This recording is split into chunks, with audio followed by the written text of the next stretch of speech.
minha história de relação com a leitura ela é muito interessante, né? Porque eu acho que o que mais me marcou ao longo da minha trajetória não foram os bons livros que eu li, mas um mau livro que eu li. E o que me fez ficar 4 anos afastados da literatura, né? E a gente sabe, a gente é obrigado a ler livros de português na escola para fazer prova, né? E é muito curioso porque eu me lembro, eu tinha acho que 12 anos ou 14, agora eu não lembro direito, mas eu tive que ler o Birajara, do José de Alencar, né? E quando comecei a ler aquilo, eu achei aquilo tão ruim, eu nunca tinha, minha casa não tinha livros, meu pai não tem livros, minha mãe não tinha livros, tinha um dicionário na minha casa e só. E aí, quando eu li esse livro, eu falei, cara, por isso que ninguém lê. Porque é muito ruim, literatura é muito ruim, leitura é muito ruim, ninguém lê por causa disso. E minha família não tinha ninguém que lia.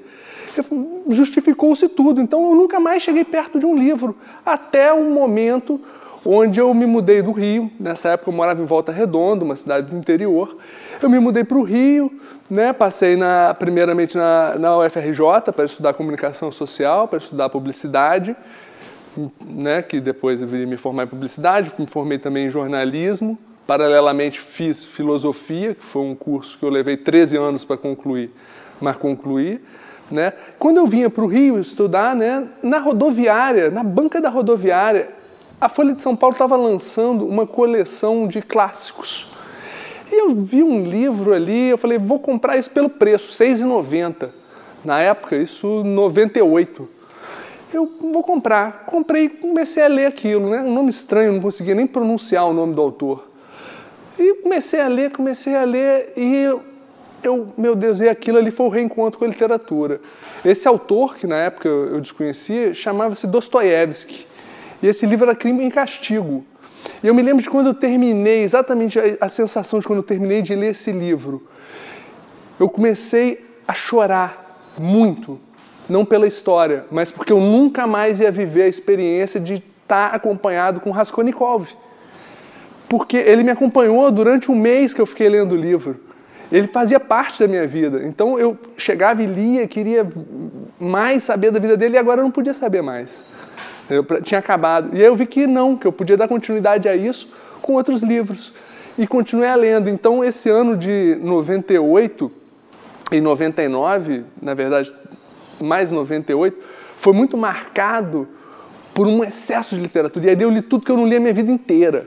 Entenda-se livro ruim como aquele livro que não agrada o seu gosto. É uma questão pessoal, não é o livro esse ou aquele tipo. Não, se o gênero não te agrada, vai agradar outro tipo de pessoa, né? Então não existe isso também de literatura boa ou ruim. Toda literatura ela é boa ou ruim, depende para quem. Eu nunca soube o que eu queria fazer da minha vida. A profissão que eu queria não existia na época que eu tinha que marcar o xizinho no vestibular. Eu me lembro dessa sensação também. Eu peguei o edital e comecei a marcar não quero esse, não quero esse, não quero esse. E quando eu virei a página tinha acabado e não tinha profissão que eu queria fazer. E aí o que eu queria ser? Eu não sabia o que eu queria ser. Aí comecei, o que eu gosto de fazer? Aí era uma coisa muito confusa, nunca soube direito. E eu me lembrava que eu desde muito novo eu gostava de criar, de inventar coisa. E é engraçado esse termo, o inventar, como ele é pejorativo pra gente, né? Ah, não inventa não, você está inventando. Inventar é uma coisa linda, criar é uma coisa fabulosa. E nem era só para mim uma questão de fazer literatura, porque sim, eu gostava de escrever, mas para mim escrever é o processo mais penoso que tem, o processo mais árduo que tem ali, você pegar e redigir, né? Essa coisa da redação. Eu gosto, mas é o mais sofrido para mim. Eu gosto de criar. Então eu vi que o importante também é criar trama, criar uma narrativa, criar alguma coisa sempre, inventar um mecanismo, Eu adorava isso. E aí eu falei, pô, legal. Agora, por exemplo, filme, é difícil você fazer filme, é difícil você fazer cinema. São coisas que dependem de muitas pessoas. Agora, escrever é só você. Quando eu peguei o meu primeiro livro para escrever mesmo, foi justamente uma ideia que eu queria entrar no mercado. Eu precisava publicar um livro e precisava escrever alguma coisa. Então, eu precisava escrever primeiro, optei por escrever um livro que tivesse um estilo, né, mais do agrado, mais de facilidade de entrar no mercado, né? No caso, um suspense, né, que foi o Código Aleijadinho, E eu consegui publicar ele sem grande dificuldade. Né? Encaminhei para uma editora, aí no caso teve uma ajuda de um amigo que encaminhou para um amigo editor. Né? Tem sempre essa questão, hoje em dia você tem que sempre alguém encaminhar para uma editora. Né?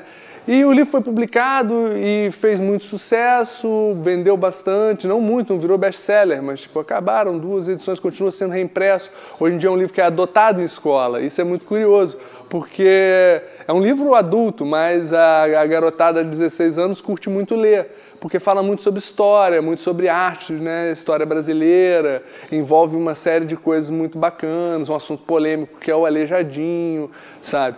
E, curiosamente, até uma menina entrou em contato comigo pelo Facebook porque ela estava lendo o livro para a escola e ela queria saber se eu era mesmo o autor. E a gente trocou umas mensagens e tal, e ela me mandou a prova depois. Eu não sabia responder. Ela tirou 9,5, foi muito bem. Eu já não sabia mais essas questões. Eu olhei e eu, tipo, meu Deus, não sei responder a prova. Eu iria muito mal na prova do meu próprio livro. Você trabalhar numa livraria é engrandecedor de todos os aspectos. Eu acho, para mim, ser livreiro é um dos melhores trabalhos do mundo, se não pagasse tão mal. Né? Por exemplo, você está andando ali você tem contato com tudo.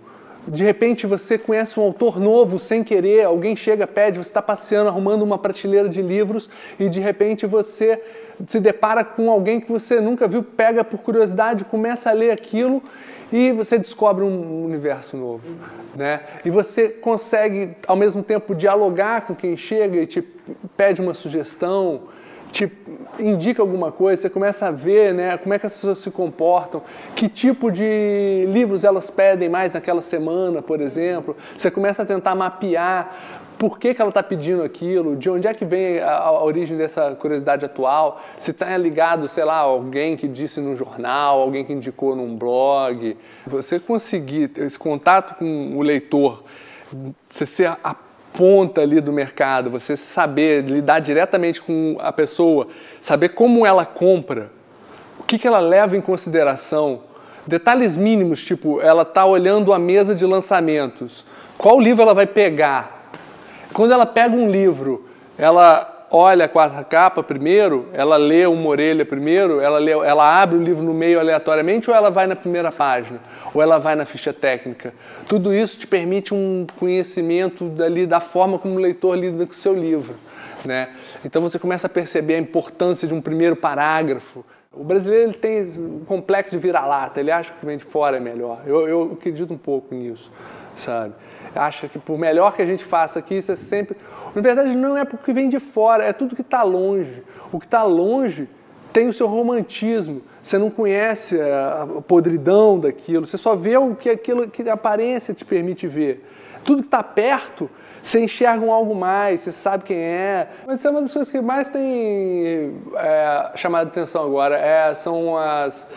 vamos dizer, as coletâneas etnográficas, assim, tipo assim, melhor da literatura brasileira, melhor da literatura iugoslava, melhor da literatura húngara. E essas coletâneas você quer ler, porque às vezes você pega um país desse que ninguém, não tem nem tradição literária, mas que você não sabe nem se tem escritor, mas o melhor da literatura etíope.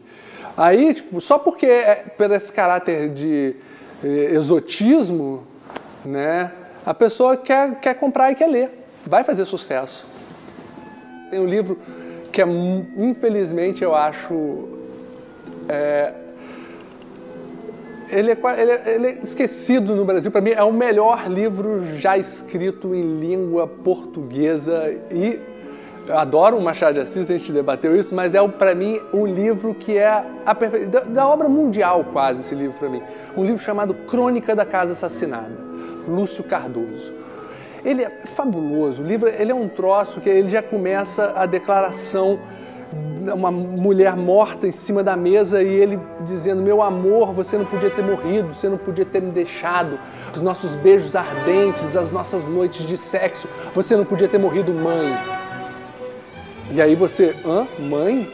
Como assim? E aí começa a contar a história dessa família e uma coisa que... E aí chega no penúltimo capítulo você... Meu Deus, não acredito que era isso. E aí você acha que já está são e salvo, que vai ter um protocolar epílogo, de repente, de novo, você... Caraca, eu não acredito que aconteceu isso. Então esse é um livro que, tipo, E é um livro que ele é subaproveitado, vamos dizer assim. Ele é um livro que as pessoas quase não conhecem. Então esse é um livro que eu indicava. E sim,